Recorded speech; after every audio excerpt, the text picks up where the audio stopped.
মুসলমান জাতি যে কোনো জায়গাতে অপমানিত হচ্ছে, মার খাচ্ছে। কেন? আমাদের দোয়া কি কম হইতেছে? 12 তাসবিহ হইতেছে, কোরআন তেলাওয়াত, নামাজ, রোজা, কুনুতে নাজিলা, কিছু কাজে আসতেছে।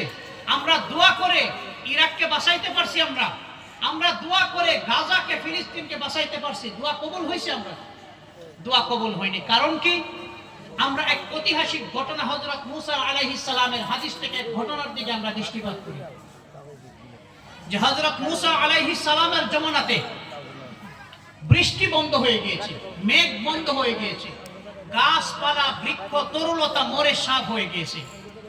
সেই সময় আল্লাহ রাব্বুল আলামিন আল্লাহর পয়গম্বর হযরত মুসা আলাইহিস সালামকে বললেন, হে আমার পয়গম্বর, আপনি মানুষদিগকে নিয়ে, আপনার অধীনস্থ আপনার উম্মতকে নিয়ে উন্মুক্ত মাঠে জমা হয়ে আমার কাছে তওবা করেন, আমার কাছে মাপ চান, আমার কাছে দোয়া করেন, আমি আল্লাহ দোয়া কবুল করব।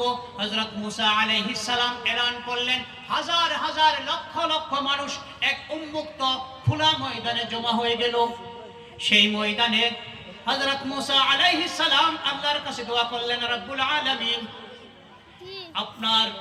আপনার বান্দাগণ নিষ্পাপ ছোট ছোট বাচ্চা ভুখের তাড়নায়, ক্ষুধার তাড়নায় কষ্ট পাচ্ছে, বৃদ্ধ কষ্ট পাচ্ছে, শিশু কষ্ট পাচ্ছে, জীব জানোয়ার কষ্ট পাচ্ছে, আপনি রহমতের বৃষ্টি দান করেন। আল্লাহর তরফ থেকে এলান হলো, হে আমার মুসা, হে আমার পয়গম্বর, এই মজলিসে, এই মাহফিলে এরকম এক গুনাহগার, গুনাহ করনেওয়ালা বান্দা আছে, তার গুনার অপবিত্রতার দরুন, তার গুনার গান্দেগির দরুন আমি আল্লাহ সেই সমস্ত এরিয়া থেকে রহমত থেকে বঞ্চিত রেখেছি, রহমতের বৃষ্টি বন্ধ রেখেছি।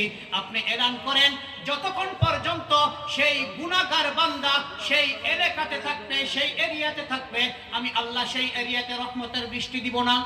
হযরত মুসা আলাইহিস সালাম এলান করলেন, হে কে আছো এই গুনাহগার, এই মসজিদ থেকে চলে যাও, তোমার জন্য লক্ষ লক্ষ মানুষ, জীব জানোয়ার, ছোট ছোট নিষ্পাপ শিশু তোমার জন্য কষ্ট পাচ্ছে, তোমার গুনাহের জন্য, তোমার গুনার অপবিত্রতার জন্য আল্লাহ রাব্বুল আলামিন রহমতের বৃষ্টি বন্ধ রেখেছে, তুমি এখান থেকে চলে যাও। সেই ব্যক্তি তখন আল্লাহ রাব্বুল আলামিনের কাছে লজ্জিত হয়ে বললেন, রাব্বুল আলামিন, আমি গুনাহ করেছি, নিশ্চয় আমার গুনাহ সম্পর্কে আমার বাবা জানে না, আমার গুনাহ সম্পর্কে আমার ছেলে জানে না, আমার গুনাহ সম্পর্কে আমার মা বাবা স্ত্রী কেউ জানে না, আমার গুনাহ সম্পর্কে তুমি আল্লাহ ব্যতীত অন্য কেউ জানে না। হে আল্লাহ, আজকে এই হাজার হাজার লাখ লাখ মানুষের সম্মুখ থেকে যদি আমি চলে যাই, তাহলে আগামীকাল থেকে মানুষে আমাকে দেখে ছি ছি করবে, এরকম গুনাহগার, যার গুনাহের কারণে লক্ষ লক্ষ মানুষ কষ্ট পাচ্ছে, স্বয়ং আল্লাহ রাব্বুল আলামিন রহমত বন্ধ করে রেখেছে।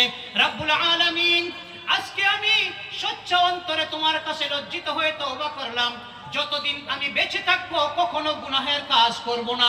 সঙ্গে সঙ্গে এরকম মুষলধার মেঘ নামা, বৃষ্টি নামা শুরু হলো, ময়দান ভরে গেল মেঘে। আল্লাহর পয়গম্বর হযরত মুসা আলাইহিস সালাম তাজ্জুব হয়ে গেলেন, রব্বুল আলামিন, আপনি আমার সঙ্গে বলেছিলেন এই মজলিসে গুনাহগার রহিয়াছে, এই মজলিসে পাপী রহিয়াছে, সেই পাপীর, সেই গুনাহগারের গুনাহের গন্দেগী এবং অপবিত্রতার জন্য আপনি রহমত বন্ধ রেখেছেন, বৃষ্টি বন্ধ রেখেছেন। এই মজলিস থেকে কোনো মানুষকে আমি উঠে যেতে দেখি নাই। আল্লাহ, আপনি কিভাবে বৃষ্টি দান করলেন? আল্লাহর তরফ থেকে ওহী আসলো, হে আমার পয়গম্বর মুসা, এই মজলিসে এই পাপী ব্যক্তি, এই গুনাহগার ব্যক্তি এরকম তওবা করেছে, এরকম আমার কাছে লজ্জিত হয়েছে, অনুনয় বিনয় করে তওবা করেছে, আমি আল্লাহ তার তওবা কবুল করে, তার তওবার খাতিরে, তার তওবাতে খুশি হয়ে আমি আল্লাহ তার খাতিরে আমি এই অঞ্চলে বৃষ্টি দান করেছি। সুবহানাল্লাহ।